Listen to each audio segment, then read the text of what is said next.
batelani Kongo. Yahweh, Yahweh, bénissani Kongo. Yahweh, Yahweh, batelani Kongo.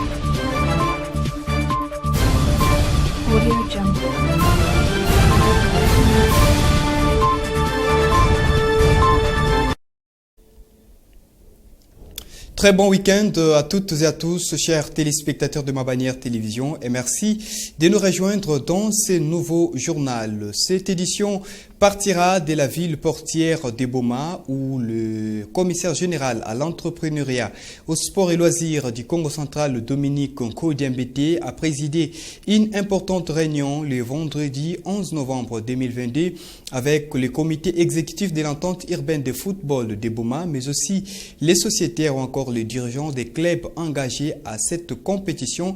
À cela s'ajoute Madame le maire de Boma, Marie-Josée Nyongo Nswami, au cœur de la visite du commissaire général à l'entrepreneuriat, au sport et loisirs, apporter des fonds nécessaires au nom de l'exécutif provincial pour améliorer les conditions du déroulement du championnat de l'entente urbaine de Boma. Les détails, c'est dans ces récits des Rivanciala.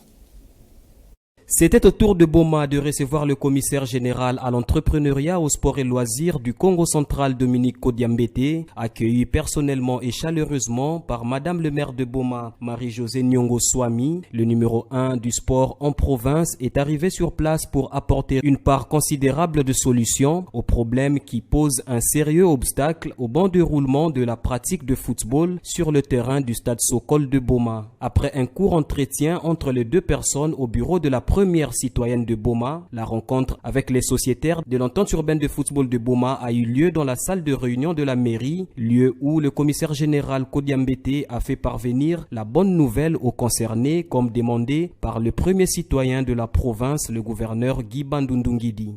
Le président de l'entente avait été reçu par son excellence monsieur le gouverneur. Il avait présenté des doléances. Nous avons progressé jusqu'à Boma parce que les problèmes restent les mêmes. C'est le démarrage du championnat. Mais d'ailleurs à Boma nous sommes en avance parce qu'ici le championnat a déjà démarré. Il y a juste des petits soucis qu'il faut arranger. Nous avons tenu compte de la réalité du terrain. Nous sommes arrivés avec les moyens pour les clubs de Boma. En même temps pour la clôture de l'RDG parce que ça pose problème, parfois en plein match, les chiens, les véhicules, les passagers qui s'infiltrent sur l'RDG, ça perturbe parfois le bon déroulement des matchs de football.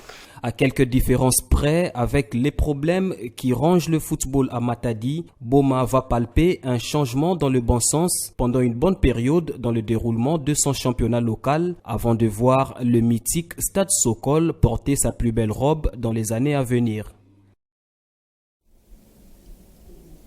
Mesdames, Messieurs, quittons la ville portière de Boma pour la cité de Mbanzangungu, chef-lieu du territoire qui porte le même nom, où les habitants de plusieurs quartiers sont dans les noirs depuis plus d'un mois à cause d'une panne de la cabine OFITRA de la Société nationale de l'électricité. La population craint l'augmentation du taux de l'insécurité, mais aussi s'inquiète par rapport à toutes ces activités commerciales qui sont fouettées donc depuis que cette partie de la cité de Mbanzangungu est dans les noirs. Nous retrouvons notre correspondant Dien Kembo Wankibila sur place.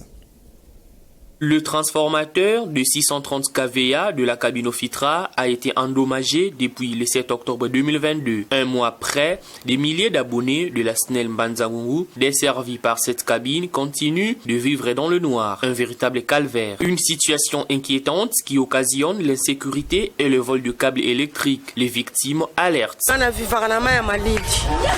Moi et ma famille vivons de la vente de l'eau au parking. Depuis que la cabine est en panne, nos activités sont tournées en cauchemar, de même pour tous mes voisins qui vendent des jus et des vivres frais. mais nous sommes obligés de payer les taxes de l'État et les loyers. Je suis très inquiète. Plusieurs fils conducteurs sont volés chaque nuit. Une fois cette cabine rétablie, nous serons obligés d'acheter d'autres fils. Depuis que nous sommes dans les noirs, le taux de l'insécurité a augmenté. Les responsables des vivres frais, des moulins et boulangeries, pour ne citer que ceux-là, éprouvent d'énormes difficultés et affirment que leurs commerces subissent une perturbation négative. Que la Société nationale d'électricité trouve d'autres compromis pour la réparation des cabines et d'autres pannes. Maintenant que nos activités ont chuté, nous ne savons plus payer la scolarité de nos enfants et les factures des loyers pour nos maisons d'habitation et celles commerciales.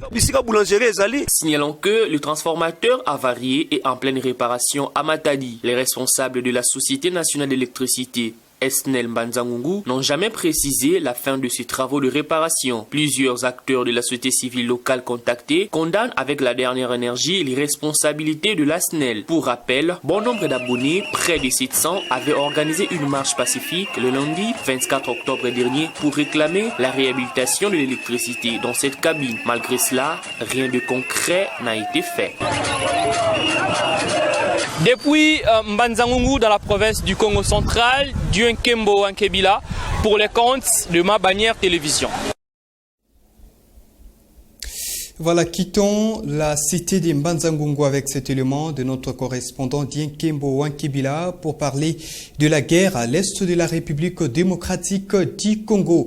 Un contingent de l'armée kenyane a atterri ce samedi 12 novembre 2022 dans la journée à l'aéroport international de Goma pour venir prêter main forte aux forces armées de la République démocratique du Congo dans le cadre de la force régionale de la communauté des États de l'Afrique de l'Est. Reportage à Goma sur place avec notre correspondant permanent Daniel Michombero.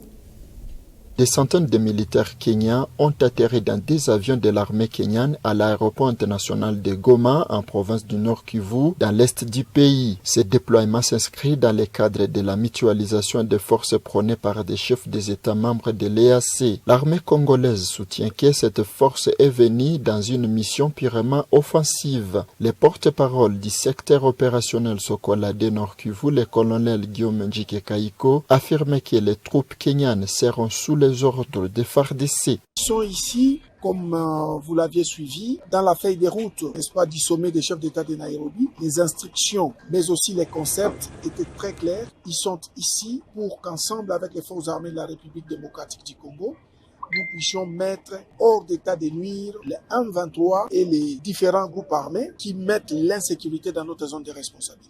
Le colonel Oscar Obieiro, porte-parole des troupes kenyanes, a précisé à la presse que leur mission au pays est d'apporter leur soutien aux FARDC pour mettre fin aux groupes armés dans l'est de la RDC. Nous avons pour mission de collaborer avec les FARDC pour mettre fin aux forces négatives. Nous allons également intervenir dans l'assistance humanitaire dans le cadre de protéger nos populations. Nous allons également aider les FARDC pour taire les bruits des armes qui secouent actuellement les territoires de Rutshuru.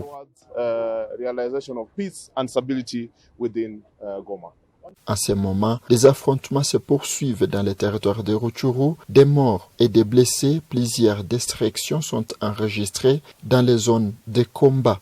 Depuis l'aéroport international de Goma, Mabanière Télévision, Daniel Michombero.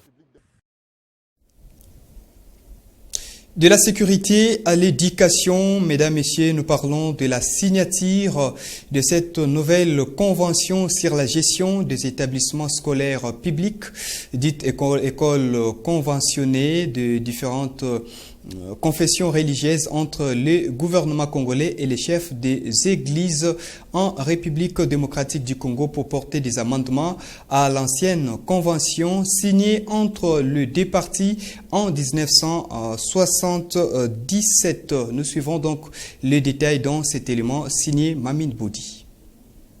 Les gouvernements congolais représentés par le ministre de l'enseignement primaire, secondaire et technique, Tony Mwaba Kazadi, et les délégués des confessions religieuses ont signé ce vendredi 11 novembre 2022 une nouvelle convention de gestion des établissements scolaires publics. Contrairement à l'ancienne convention signée 45 ans avant, soit le 26 février 1977, où la responsabilité était partagée entre le chef des églises et les gouvernement congolais dans la gestion des écoles. La nouvelle convention devrait régir ces sous-secteurs de l'enseignement dans le cadre d'un partenariat entre les églises et l'État congolais. Il est à savoir que la dite convention ne concerne pas les personnes physiques ou morales libres de créer des écoles privées agréées en RDC. L'actuelle convention lie les confessions religieuses et l'État congolais et apporte plus de réformes dans la gestion dans ces sous-secteurs, notamment celle de la gratuité de l'enseignement de base en RDC. Pour les patrons de l'enseignement congolais, il était temps de revoir cette convention en vue de l'adapter au contexte actuel. Ces signatures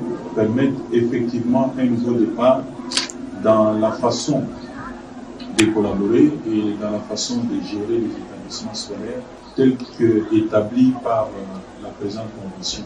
Les délégués des confessions religieuses ont exprimé leur satisfaction. Au nom de tous les représentants légaux, chefs religieux, je remercie le ministre des tutelles à qui nous avons signé le contrat de partenariat. Signalons par ailleurs que la signature de la nouvelle convention scolaire de gestion des établissements scolaires publics vient d'être signée après 3 tentatives d'échec, notamment en 2011, 2015 et 2019. Très mauvaise nouvelle dans ces journaux. La presse congolaise endeuille. L'ancien porte-parole du chef de l'État, Kasongo Mwema Yamba, Tarsis, a tiré sa révérence ce samedi 12 novembre 2022 dans la ville-province de Kinshasa, capitale de la République démocratique du Congo. C'est un baobab qui tombe plume à la main après avoir assumé plusieurs postes de responsabilité et il laisse donc ce monde en qualité de président du conseil d'administration de l'agence congolaise de presse ACP. Le détail avec cet élément de Pacifique Mwanda. C'est vrai que la RDC a pris les mesures nécessaires, les mesures... L'homme n'est pas maître de son souffle pour pouvoir les retenir. Et il n'a aucune puissance sur le jour de la mort. Il n'y a point de délivrance dans ces combats. Tarsis Kasongo Mwema est tombé dans les filets de cet adversaire invisible. Né en octobre 1952 dans l'ancienne province du Katanga, Kasongo Mwema est décédé ce samedi 12 novembre 2022 dans la ville-province de Kinshasa. Cette personnalité a brigué plusieurs postes. En 1972, il commence sa carrière journalistique dans les domaines sportifs à la radio-télévision nationale congolaise. Quelque temps après, il quitte la direction des sports pour une autre fonction, celle de sous-directeur de la chaîne nationale, avant qu'il ne soit affecté à la présidence du Zaïre, où il a assumé le poste du chef des reportages. À l'issue de la pétition signée pour exiger la liberté d'information à la suite du discours du président Mobutu le 24 avril 1990, Tarsis Kasongo quitte la République démocratique du Congo pour la France après qu'il ait perdu son poste à la présidence. De là, il va rejoindre l'équipe de la Radio France Internationale RFI pour la présentation du journal Afrique. 16 ans plus tard, il rentre dans son pays natal. Cette fois-ci, il embrasse l'enseignement supérieur universitaire grâce à son expertise. Il a donné cours à l'université de Lubumbashi en 2008. Le 29 avril 2019, Kasongo Mwema est nommé porte-parole du chef de l'État, Félix-Antoine Tshisekedi Tshilombo. Depuis quelque temps, il occupe le poste de président du conseil d'administration de l'agence congolaise de presse. Il s'éteint ce 12 novembre 2022 à l'âge de 70 ans. Voilà autre chose. En sport, nous parlons de la 3e journée de la Ligue nationale de football, l'INAFoot 2e édition, zone ouest, dans la province du Congo central. Le stade Mavungu d'Ensanda accueille ce dimanche 13 novembre 2022 à 15h la rencontre Even Football Club As Veti Club. Le détail avec Rivanciala.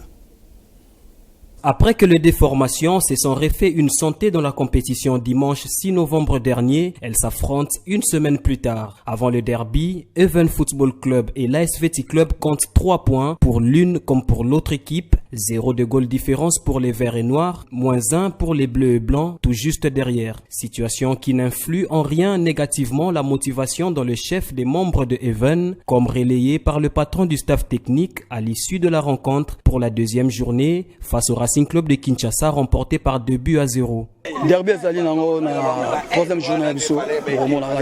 Le vainqueur du derby matadien exporté sur la scène nationale permettra un bond important au classement provisoire dans le sous-groupe A de la zone de développement ouest et va aider à mettre la pression aux équipes de Kinshasa, notamment New Jack Football Club, bien installé au sommet avec 6 points, soit 2 succès en autant de sorties. Le stade Mavungu de Sanda, site qui va abriter le choc Even VT Club ce dimanche 13 novembre, considéré aussi comme lieu qui a sonné le réveil en Ligue 2 pour les deux équipes, sera peut-être ce même lieu qui donnera aux gagnants du face-à-face une belle position sur le podium au terme de la 3e journée. Voilà, chers téléspectateurs, ainsi s'achève ce journal sur nos antennes. Merci à vous de l'avoir suivi et très bonne suite des programmes sur Ma Bannière Télévision.